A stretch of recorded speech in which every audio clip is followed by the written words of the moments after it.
Gentlemen and ladies, we are live. Introducing season 2 of the Men on Form podcast. Introducing podcasting out of the red corner. He goes by the record of no wins, 50 losses, and no draws. By way of the Royal Borough of Greenwich, London, Coach Clive on a mission, Maxheath. Podcasting out of the blue corner. He has a record of no record whatsoever. By way of Basildon, Essex, Coach Micheal Loves an Insight Hilton.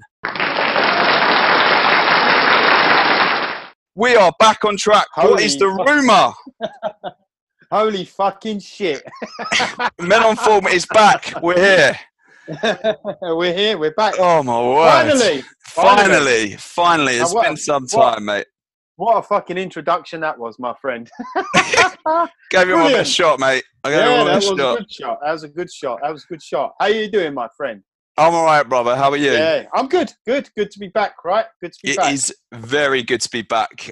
Season 2. It's been a while. And obviously we're going to be talking a bit about sort of what's happened with us both in between in this episode. In between from the last season to now, it's about sort of 15 months or so. As well as talking about what we've got planned for this season, because a bit of a different approach this time. But we've got lots to got plans in place for an exciting spring with the Men on Form. Hey. Yes, man. Yes, things are a little bit different this time, right? We're gonna have a few seasons, right?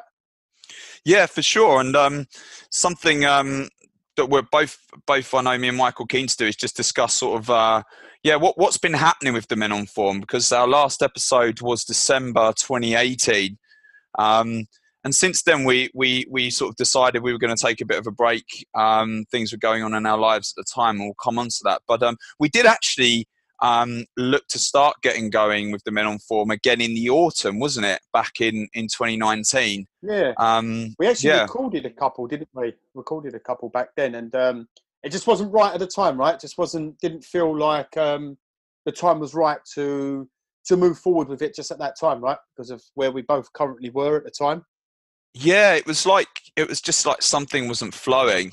And we were having to really, it was forced, it felt forced. And it sort of took a couple, as I say, we recorded a couple of episodes, but it just, the timing was not right. You could tell even I think it was one particular episode that was not great that we recorded. The tone wasn't there, the energy wasn't there. And very different to now, my friend, very different to now. But sometimes that happens in life, right? Sometimes, sort of logically we think, it's time, and then just something doesn't flow. I think there's a beautiful balance between, yes, sometimes you force yourself to get up and do things and go and do stuff. I think there's a time and a place for that, but also if you're producing content like we was, and it wasn't at the higher kind of level that we wanted it to be and the standard we want it to be, because it just wasn't connecting, then you need to look at that as well, man. You need to look at that. You need to pull back.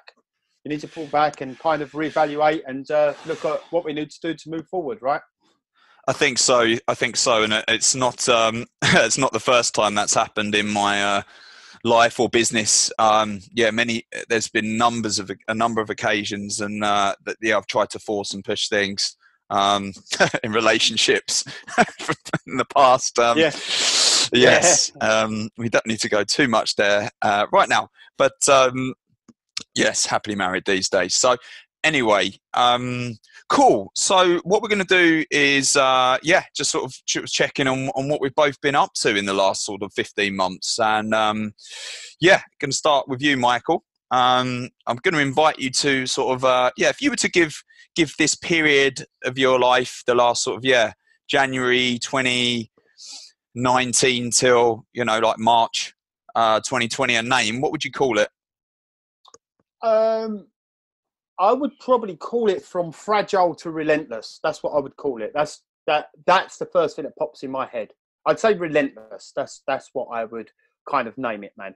That Mm, period was mm, kind of a period of going from, I'd say, back from the last podcast, looking back to where I was and kind of as a person and things I was doing.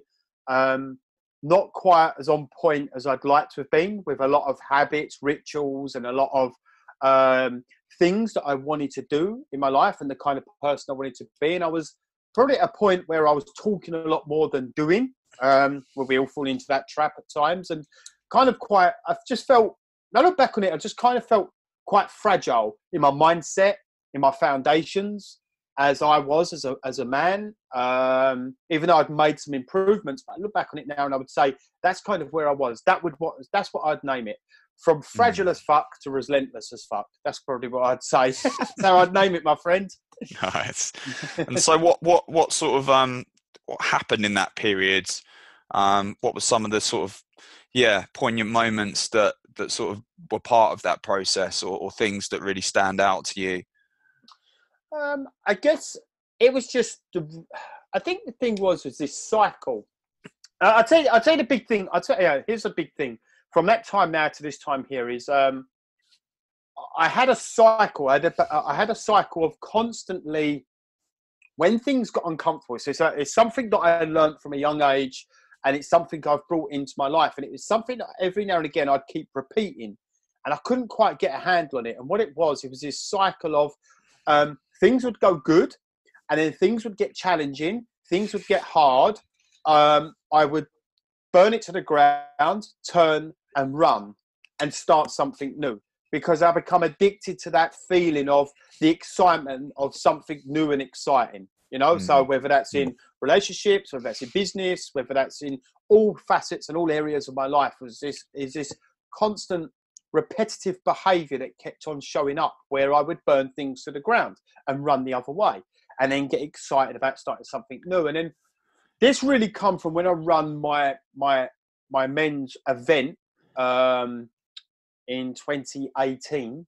Towards the end of 2018, I run my men's event, and mm, after that, I started going through that cycle. And then I realised something different. I realised I'd just come back from such an amazing place, doing some amazing work with guys, really helping them. And all the guys were sitting there going, man, I can't wait for the next one. I want to come to the next one. To a few weeks later, sitting there going, I'm going to end it all. I'm going to finish it. I'm going to go and do something else. I don't want to do this. And basically, it was just this cycle that just kept appearing in my life. And I'd say over this last year, since the last time we spoke, mm. on the podcast, that has been the most significant change for me. If I could put it in really layman's terms, it's like my foundations were built out of dry twigs, and it was very easy to burn things to the ground. And I feel now that my foundations are built out of steel. So even Mm. when we were talking a little bit before this, later on last year in 2019, a little bit later on in the year, I had that feeling come up again about burning and running. But the thing is where my mindset is now and where I am now, and the foundations are made out of steel, is I just kind of realised that is just an old pattern that keeps playing out. And it was okay. And actually it was there to show me and help me to take things to the next level. So I'd say Mm. that has probably been my biggest lesson from our last podcast to this podcast, my friend. Nice. Okay. Mm. And so, I mean, I'll just like to, reflect on one thing. What was where did the penny drop with regards to this sort of habit of or this thing that's going on when you're creating and destroying, and what point was it like, no, actually I'm going to start building this with steel? Was there a moment, or was it something that sort of happened slowly over time? The moment, the realization was 2 weeks after the men's event that I run. Right. Right. And that's when I had the realization. I'm like, this is the first time I kind of had that realization, insight and wisdom around the fact that I've just had probably the most successful event I've ever done, the best thing that I've done in my business, in my coaching. And now I want to burn it all to the ground, stop doing what I'm doing and go and do something different. Yeah. Why is that? And that was the first time I kind of see it, realized it. And then, because you hear a lot, we talk about it, maybe sometimes, but I'd like to give a little bit more clarity and a little bit more truth around this, because you hear it a lot in the personal development world, and we might even say it, like when I talk about my insight around depression, and I'm like, it changed everything for me. It's not like the next day I woke up and everything was perfect, far from it. And when I had that realization around that habit, what happened is I had the realization, this is the problem. And then over a period of time, I started building the foundations and kind of going deeper into this, like, oh, this is just a habit, an old story that comes up for me when things get uncomfortable, because what I'm looking for is I'm trying to change the way I feel and try and feel something different. So that was kind of over a period of time of building those solid foundations. That was just a realization. It wasn't something that changed just overnight and like, oh, that's it, I didn't do it. I'd probably done it a few more times on a smaller scale over the year. But the problem was, here's the key thing, is I spent less time in it. It was less uncomfortable. And as time went on, it got to a point where I wasn't doing that. I just kind of realized it was just an old pattern. And now it's at a place now where it changed over a period of time. So it's very easy to go, oh, my life completely transformed. That was it from that moment, which isn't necessary to. So it's a process, you know? Yeah, and I think that's one of the myths around success. Sometimes this sort of like we often see the sort of end result of the work that someone's done or we've done if we experience success, but the actual reality is the process of realizing that success is often a slow shift, small changes. It's actually quite sort of dark and gritty, and it's it's not like turning a light bulb on and off. Often, in my experience at least, anyway. Good stuff, mate. Good stuff. I'm excited for you, mate. Definitely, and I look forward to sort of seeing you moving forward with Still, and obviously finding out more about just seeing what you develop and grow from this place in the future with sort of more solid foundations. I think just one of the things to add to that, man, is like, say, you know, some things do shift and change very quickly. Yes, they do. Yes, but I would probably say less so than the fact that you have these realizations and they take longer. And I think this is kind of a lot of stuff that's out there, is you could change your life overnight, which sometimes things like that do happen. But I would say 80% is more. That's probably like 20%. If you go on the 80-20 rule, 20%, you have this thing and things change overnight. 80% is probably more just a small, simple changes each day. And for me, that was just questioning my thoughts around that. That was it. Just questioning my thoughts on a regular basis, checking in with myself and realizing when I was experiencing that feeling, and when it burned it to the ground, that actually it was just showing me something about my life. So that was the transformation for me, man, you know?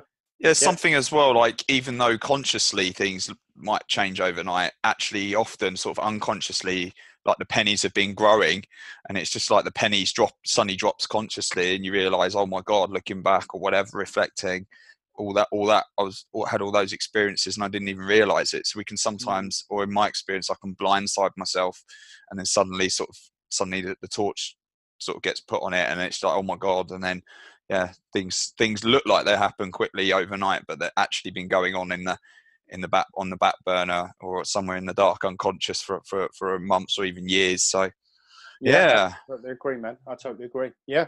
Cool. So that's where I was, man. That's where I've been, and that's where I'm at the moment. So any more questions around that, Clive?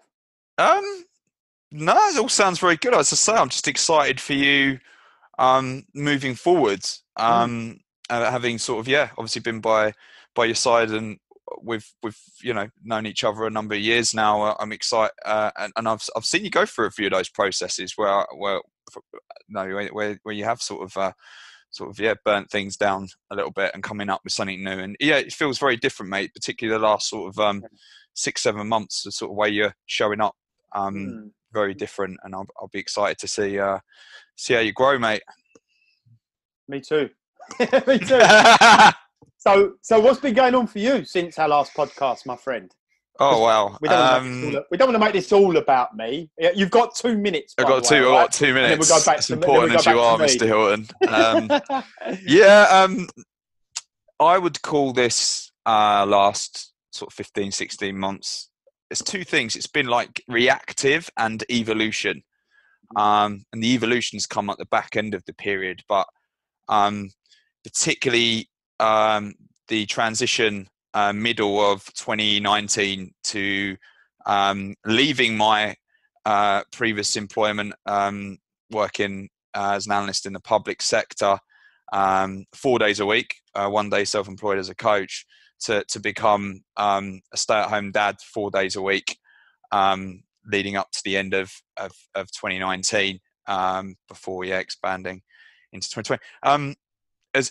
I mean, that transition was just huge, and an organisation I'd worked in for sort of some 15 years, and to sort of go from the sort of shirt tie cufflinks to the pram and the hoodie. It was a big transition, massive transition, and also the challenges of a baby, now a toddler, and just the complete, like, I sort of before my son Jack came along, sort of prided myself in my sort of organisation and proactivity, but just having this period where I could be as proactive as I wanted to be, but if Jack wasn't sleeping, and Jack's demands, that just ongoing, the nature of the sort of ongoing demand of childcare, and particularly at that age when they need you for pretty much everything. It's just been a total, like, almost like a different way of living. It's been, when I first sort of went through the transition, particularly to becoming a stay-at-home dad, I did try to sort of like leverage my planning, my proactivity, and found it was a bit like I was trying to swim up a waterfall. Met with a lot of friction and a lot of, like, just crashing and burning time and time again, until after a couple of months I started to let go and actually realised that it's a stage in my life where it wasn't time for me to go upstream. It was actually time to just put on like a life, what's it called? Life jacket. A life jacket, and just float downstream, because it's taught me a lot, mate. It's taught me a lot in terms of sort of going with the flow and just being reactive. What's the biggest thing it's taught you? It's taught me, what's that is that's a very good question. I think just it's taught me more about being. I mean, the nature of, being with a child, a sort of 1-year-old, and younger than that before, for such a proportion of the day, they're just completely in the moment all the time, and just it's taught me about sort of being and going with the flow more, not trying to, or not over controlling things, and just going with the flow a lot more. And I think it's, in some ways, and I said sort of evolution, it's sort of recentered me somewhat. I now feel a lot more grounded, and it's given me some sort of new wisdom, in a sense of that kind of idea that we're sort of controlling the ship, but we can't control the weather, right? I like that. Yeah, and I think sometimes some of my past habits would be to fly to, sort of try and go against the storm. And having Jack, and particularly being a stay-at-home dad, as just it's just been a case of just sort of navigating the storm, I suppose. I've managed. It's been a real teacher. So it's rich, mate, very rich. It's a big. The thing is that I hear from that story is it's a massive. If you think about it like this, it's a massive identity change, right? So from Clive, that was coaching and had the job suit and tie, to then that basically pretty much all disappearing to becoming Clive the father, is a completely different role, right? And it takes that time to, kind of, accept it. Did you find that? Yeah, definitely. I mean, what happened is, obviously, particularly leaving the organisation, and I've been in that organisation for 15 years, a lot of my identity was attached to the work I was doing there and who I was. And consciously it happened, and it was like, okay, I've left now, and like a month later, it's like I've left. But unconsciously, that process probably took about 6 months to actually pull away, and actually, like, there was almost like unconsciously, subconsciously, it was like I was going to go back there and go back to the office, but I wasn't, and it took quite a lot of time for that water to kind of go under the bridge. I think that happens a lot in life sometimes. Like, consciously things shift, but sometimes subconsciously it can take some time for things to. It's like I've almost been through a grieving curve with that element of my life, really. But now feel very much, and I've this year expanded my practice. So at the moment, spring 2020, I'm working 3 days a week, self-employed as a coach, and 2 days as a stay-at-home dad. So I've got a much more balanced week. And yeah, I'm no longer I'm self-employed. So that's a whole, far more self-employed. I haven't got the sort of the employee tag. So yeah, very different, mate. But yeah, very rich. Has taught me a lot as well. And I think sort of reflecting back on coaching, it's definitely increased my range as a coach. The listening skills in terms of being with a child all that time as well. And it's been a lot of fun as well, Michael. It's been a lot of fun being in that environment, sort of baby classes, play groups, sort of, it's been an opportunity to really be stupid and silly and it be all right. It's sort of part of the deal. So I have really enjoyed that element of it. So yeah. So yeah, I no suit of time or, just like messing around. So just, it's very, very different, very different. Like you say, I've been with you on that process, man, and I've kind of seen you going through that process and that as well, man. So it's good to see, and it's through going through that process myself 3 times. I struggled with it at the beginning, man. I struggled with it at the beginning. It's natural. I mean, who wouldn't? And I think if any guys out there are going through that process, it's human being. It's completely natural. I can't imagine any human being going through that process and being like, yeah, this is cool. I've sort of, easy gear switch. No, it's literally, it's switching cars. It's switching, it's going from the motorway to going off road. It's just, yeah, it's kind of like you go from this place, don't you, man? Like you've got there's just you and your partner. You've got all this time. You do whatever you want, go wherever you want, and all of a sudden, bam, a kid comes along. You're like, I can't quite do that now. Like it's that selfishness that you have to kind of really look at in yourself, in the sense that I don't just get to do what I want now because there's this other little person involved, and I've got to really kind of attend to that. That was my struggle, man. That was my struggle, was my selfishness, and self-centeredness, man. It's an adjustment. With, it's that self-sacrifice, and also, the way I described it in my blog, was me and Jen had very full lives already as a couple. I'm sure you did too with your partner. It's the equivalent of throwing a sort of like double extra large pizza on your plate that's already full of food. So the baby's the pizza, and the food that you've got on there before just goes flying off. So I just felt like half, a good majority of my life just sort of crashed on the floor. Some of it's still on the floor. Some of it's been eaten by one of the cats, but and it will never come back. But it's, I wouldn't change it. I wouldn't change it for the world. And I do feel, incredibly grateful. So where are you at? Where are you at now with it all, man? Where are you at now? Where are you going forward with? Mate, I'm out of the fog. And I can see that. I'm out of the fog, and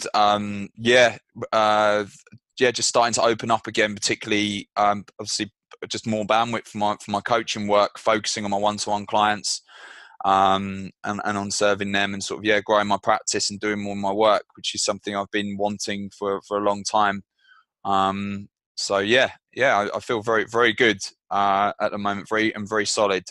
A bit like yourself. I think I built a few things with sticks in the past and burnt them to the ground. So I've got my own little steel shed that I'm standing in, like you. Bulletproof, bomb-proof. Bomb-proof. Yeah. But no, it's great, man, because there'll be a lot of dads that are going through a similar sort of thing. That we've both been through. Mine was was a massive struggle for me because I was still really selfish. And yourself, I've watched you go through this process. Not saying you were selfish, but I've seen you go through this process, man. And we've had a few conversations. And you're at this place now where it looks and it feels and it sounds a lot different, man. So. And that's great, man. That's great. Thanks, man. Yeah, and I'll name this here. I mean, Michael coached me a few sessions during a really tough period, and it really helped just to get that space. So, coaching definitely has a space in service of parents for sure. In terms of correct, because that space becomes, in my experience, so much more harder to take when you've got the demands of childcare and all the support in the financials, the space for your relationship, some kind of space for your friends. It's coaching's got its place, and I won't dwell on it, but I have been blogging about my experiences of being a dad and becoming a stay-at-home dad, and all that's over on my website at www.mensactionproject.com. #cheap-pop. Cheap-pop. I tell you one thing, like going back to that what you said, and there's something that I said to you a little while ago that I took from when our relationship started and we started doing this, and that really helped me last year because I didn't put it into full effect, but towards the tail end of last year, more up to this point now, that's really helped me is being really structured and planned, with knowing what I'm doing day in and day out. And I learned that a lot from you because I wasn't like that, Thanks, buddy. Yeah. I remember like we used to speak before, and you was very structured, and I think, fuck that, I'll just fly with a seat in my pants sort of thing. And I kind of realised that got me to a certain point in my life, but especially now having 3 kids, I have to be very, very diligent with my time and what I do. And it's funny because when we've had a few conversations, that's the kind of part that I see that you had kind of, I'd say lost, but the part you'd kind of come away from was the Clive Maxheath that was structured and planned in certain disciplines in his life, right? And definitely, you wanted to start bringing them back in, man. Yeah, definitely. Yeah. Yeah. We're like Maverick and Iceman. Yeah. more like fucking Laurel and Hardy. But yeah. Yeah. Let's stay in the skies, mate. Let's stay in the skies. Top Gun. That movie's out later this year. I bet you're looking forward to that, ain't you? Oh my God! When I first saw that trailer, just a little bit of sex. My God. Just off. If anyone hasn't seen it, just go on YouTube and YouTube. YouTube and Top Gun. I hate it. I had exactly the same experience with that when I see the Star Wars clip, and then when I actually went to see the new Star Wars film, the last one, I went floppy. It was a disappointment. Okay. It was a disappointment. Well, yeah. Let's hope Top Gun keeps us all hard when it drops later this year. Hopefully. Right. To sort of like final third of the podcast. Absolute pleasure to sort of present to you guys, the listeners, our plans really for this season. What are our plans, Clive? What are our plans? Yes. So enlighten me, because I don't know yet. Don't give me all that. You're in this still shed now. You know. So we're going to be moving to like a seasonal format with Men on Form, and we're actually going to have 2 seasons. We're going to have spring and autumn, and so this season, obviously, this is the first episode. This is one of 12 episodes. And we're going to be touching on sort of 4 pillars, really. Primarily me and Michael looking at work, health, relationships, and self-mastery. So we're going to be dipping our toes in those sort of 4 waters across the season, sort of leading up to the start of the summer. And there are, and you'll hear more about this as the season goes on, plans for a Men on Form live event. Further details to come, but that will be at the end of the season. There will be a date announced in the coming episodes. We'll be putting a message out there on our various social media channels, and it'll be a live event at the end of the spring, beginning of summer. Likewise, at the end of autumn to beginning of the winter, we'll be running a live event as well, where you can actually come and meet us in person, and we'll we'll have some fun and do some work there. So yeah, more details about that coming, but that's how we're going to be operating moving forward. There is also bandwidth for a few guests to come on the show as well. We won't be as guest heavy as we were in the first season, but we will be inviting a number of one or two of our colleagues on the show to sort of enrich the show, particularly around sort of topics that are really up and present at the moment. So excited, very excited to sort of move forward in this way, and it will give us more bandwidth to sort of do our work and get our message out there. Hey, Michael. Yes, mate. Excited about, because we was kind of talking about this when we originally done our first season, didn't we, about doing the event and things like that. But like I say, we got to a point where we kind of put that on the back burner, but that's something that we're really excited about to bringing forward after the seasons, right? Having these live events where people come and, what do we call it? Coffee with Mike and Clive? An evening with Mike and Clive. With Mike and Clive. Meeting McDonald's on Southend. On Southend. KFC with Mike and Clive. Come and meet me in M&S in Greenwich.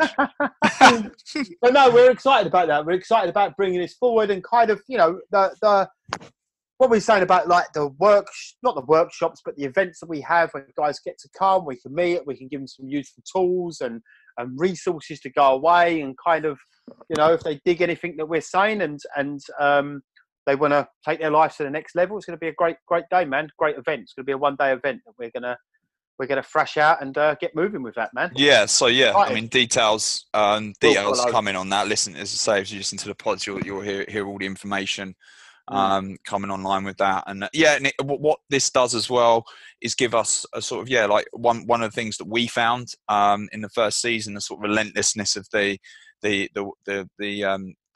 ongoing publishing in the episodes. It didn't flow in terms of necessarily sort of having like, all teams have an off season and have time to do their training.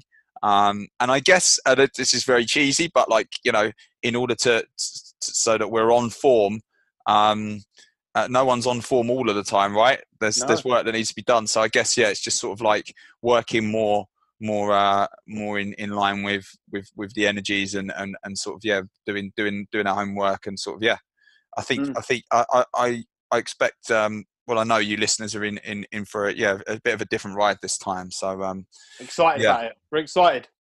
And again, like as before, if you want to contact the show, all the details will be coming in a minute. Ways you can link in with us, ways you can contact us direct. We're wide open for feedback, suggestions on future episodes, all that good stuff. So we'll talk about that next time. We had a little something we was going to put out there, weren't there, where the listeners can get involved. But we'll wait till next time to drop that one. We'll just keep them wait with that so they can guess what it is. We'll have a few fun and games as we move through the season. So anything else from you, Michael, as you close off? Anything you've got going in your practice at the moment? You'd like to direct nothing listeners? Specifically that I want to. No. People can find me at Micheal Hilton, www.michealhilton.com, and they can sign up to my email and get. I've got a free audio out there for guys that want to get their shit together and take their lives to the next level. They can do that if they want to. And that's Michael. That's Michael with an E. That's MichealHilton.com. You can reach out to me there. That's probably the best place to head over to if you're interested in anything I have to say or anything that I've got. That's the best place, man. How about yourself, Clive? Cool. Hold on a minute. You've already plugged yourself. I've already plugged it. It's www.mensactionproject.com. You'll find all my stuff there. And I've recently come online with a one-off coaching session. So that all the information about that's on there. Focusing on one-to-one work at the moment. So I offer a 45-minute no investment introduction session if it's something you're interested in and you want to connect that way and see if we're a good match. All the information's on the site there, or you can Google Clive Maxheath and a load of stuff will come up. Absolutely fuck all will come up about him. No, absolutely nothing. Absolutely nothing. Apart from when I got pissed 10 years ago and got thrown out of the Weatherspoons, that came up. Yeah. I've been being caught with your pants and trousers around your ankles. A one-star Google review. Yeah. That's it. Yeah. Don't Google me, by the way, anyone. Just No. www.michaelhilton.com. Yeah, don't Google Michael. Yeah, especially not the images. Right, let's park it there and conclude in the only way we can conclude the Men on Form show, and that's to remind the listeners that. Go, sorry, oh man, I jumped in. Go. Right, guys, if you're off form, to get on form. No, if you're off form, to get back on form. Yes. Oh my God! I know this is clearly the first episode. Okay, if you're off form, to get on form, get back on form. Yep. And if you're on form, stay the fuck on form. Yes, do and be well all. Donny the douche.